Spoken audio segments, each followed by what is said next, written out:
Cockroach जनता party के संसद चलो मार्च के दौरान हुए बवाल का मामला अब दिल्ली हाईकोर्ट पहुंच गया है। बुधवार को चीफ जस्टिस देवेंद्र कुमार उपाध्याय और जस्टिस तेजस कारिया की बेंच के सामने जनहित याचिकाओं पर सुनवाई हुई।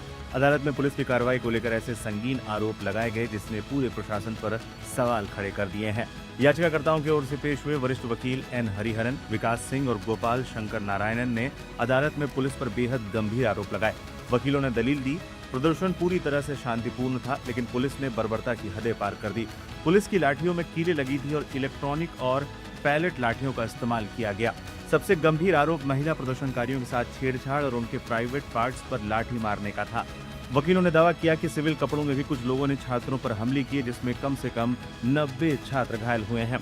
वकीलों ने हाईकोर्ट से अपील की कि वो पुलिस ज्यादती के वीडियो देखें। उन्होंने साफ कहा कि वो दिल्ली पुलिस से जांच नहीं चाहते, बल्कि इस पूरे मामले की किसी स्वतंत्र एजेंसी से न्यायिक जांच होनी चाहिए और वीडियो में पहचाने जा रहे पुलिसकर्मियों पर तुरंत एफआईआर दर्ज हो। इन गंभीर आरोपों पर केंद्र सरकार की ओर से अतिरिक्त सॉलिसिटर जनरल एसवी राजू ने मोर्चा संभाला। उन्होंने सभी आरोपों का खंडन करते हुए कहा, शांतिपूर्ण प्रदर्शन को कुछ लोगों ने हाईजैक कर लिया था, भीड़ हिंसक हो गई थी, पथराव किया गया, पुलिस के वाहनों में तोड़फोड़ की गई और कई पुलिसकर्मी घायल हुए। पुलिस ने केवल कानून तोड़ने वालों पर कार्रवाई की है।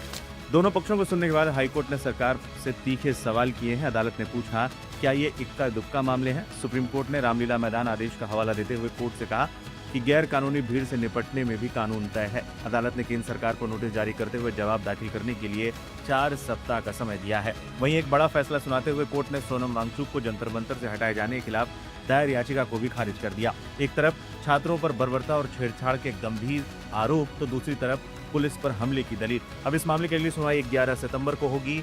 देखना ये होगा कि केंद्र सरकार अपने जवाब में क्या तथ्य पेश करती है।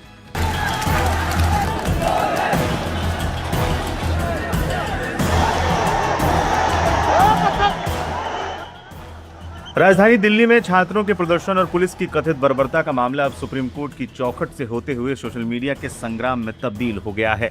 सुप्रीम कोर्ट द्वारा पुलिस कार्रवाई से जुड़ी याचिका पर तत्काल सुनवाई से इनकार के बाद अब चीफ जस्टिस सूर्यकांत की एक टिप्पणी को लेकर नई बहस छिड़ गई है। इस बहस में नया मोड़ तब आया जब सौरभ दास ने सीधे सीजीआई पर गंभीर सवाल खड़े कर दिए हैं। दरअसल बुधवार को chief justice Suryakant, justice Joy Mallya Bagchi और जस्टिस वीवी मोहन्ना की 3 सदस्यीय पीठ के सामने इस मामले को मेंशन किया गया।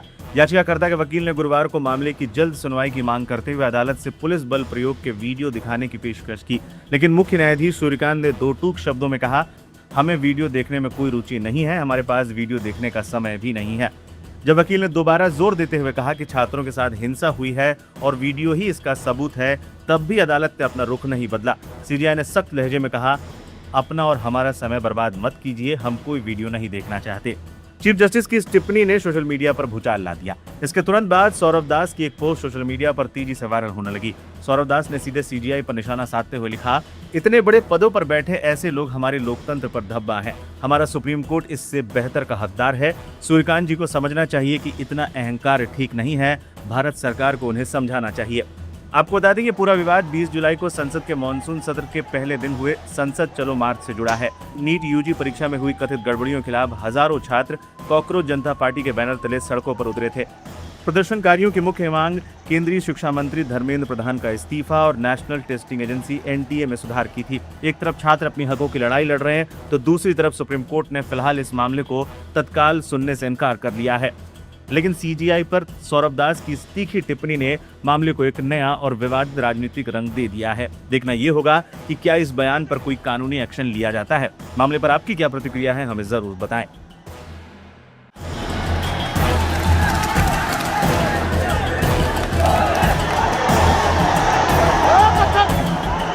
नीट परीक्षा पेपर लीक और एनटीए में सुधार की मांग को लेकर राजधानी दिल्ली की सड़कों पर संग्राम छिड़ा है।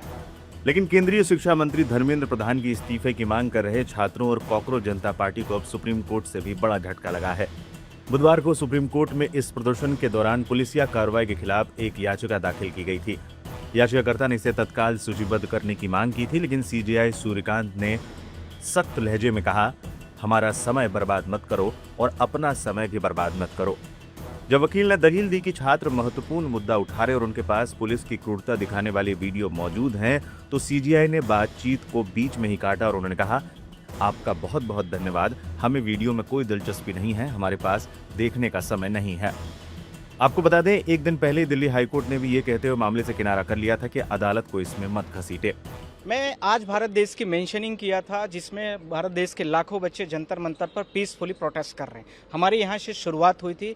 हमने honourable chief justice of India से रिक्वेस्ट किया कि मेरा शॉर्ट ऑब्जर्वेशन की रिक्वायर्ड है लॉर्डशिप, और बच्चे पीसफुली तरीके से प्रोटेस्ट कर रहे हैं। पर सवाल यह उठता है कि जिस प्रकार से उस पीसफुली प्रोटेस्ट को दबाने के लिए विभिन्न प्रकार के जो पेपर लीक के मामले आज देश में चल रहे हैं, उसको प्रमोट करने के लिए जिस प्रकार से दिल्ली पुलिस ने बर्बरतापूर्ण बच्चों पर लाठीचार्ज किया है, जिस प्रकार से टीयर गैसेस छोड़ी गई है, जिस प्रकार से अनएथराइज तरीके से विदाउट यूनिफॉर्म, विदाउट बैच वाले बच्चों को वहां पर यूज करके और बच्चों के साथ में लाठीचार्ज जो कराया गया है, वो भारत देश के संविधान की पूरी तरीके से खिलाफ है। इसमें पुलिस का भी लॉ का वायलेशन है और साथ में सुप्रीम कोर्ट की जो गाइडलाइन है किसी भी प्रोटेस्ट को पीसफुली करने के लिए, उसका भी कंप्लीट तरीके से वायलेशन हो रहा है। साथ में मैंने यह भी लॉर्डशिप को समझाने की कोशिश किया है कि लॉर्डशिप, यह जो लोकेशन जंतर मंतर की है, यह location identified by the Delhi police and central government of India, और उसी में सबके प्रोटेस्ट होते हैं और पीसफुली होते हैं।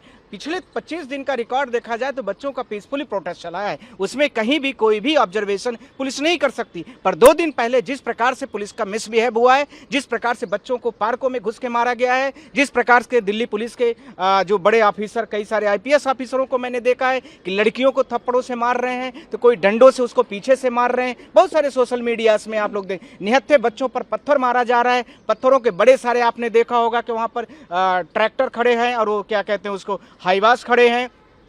तो इसमें शॉर्ट ऑब्जर्वेशन की जरूरत है, पर कोर्ट ने इस चीज से डिनाई किया है। आज ये बोला है कि अभी मैं इसको नहीं सुन पाऊंगा, और इसके साथ में मैंने बोला है कि लॉर्डशिप इसमें शॉर्ट ऑब्जर्वेशन दिया जाए। साथ में मैंने पेन ड्राइव के साथ में जितनी वीडियोस हैं सोशल मीडियाज में, जितनी पब्लिश्ड है मीडियाज में, उसको भी मैंने उसमें रखा हुआ है। अब हमारी प्रेयर क्या क्या है, हमने यह बोला है कि बच्चों के 3 बड़ी छोटी प्रेयर हैं। पहला कि NTA का जो एग्जामिनेशन अभी कंडक्ट करा रही है नीट का, वो फ्री और फेयर तरीके से नहीं हो रहा है, जो लॉर्डशिप भी जानते हैं। बहुत सारी पिटीशन उनके पोर्टल में पेंडिंग भी है। दूसरा, इसी के साथ में भारत सरकार से मैंने कोर्ट से यह भी मैंने रिक्वेस्ट किया कि NTA नामक जो एजेंसी है उसको डिसॉल्व कर दिया जाए। यही दूसरी उनकी रिक्वेस्ट है, और तो कुछ ज़्यादा वो मार नहीं रहे कि कुछ लंबा चौड़ा है। तो इसमें कोर्ट ने बोला कि हम इसको नहीं सुनेंगे और हमें अभी इसमें कोई इंटरेस्ट हम नहीं ले रहे हैं। साथ में मेरा सवाल आप लोगों के माध्यम से है कि हमने 4 चीज़ें जो अपने लेटर पिटीशन के माध्यम से बोला था कि बच्चों को फ्री और फेयर एग्जामिनेशन के लिए गवर्नमेंट जो है वो कहीं पर अकाउंटेंसी नहीं मेंटेन कर रही। दूसरा, इसके साथ में जो बच्चे अभी प्रोटेस्ट पीसफुली कर रहे हैं,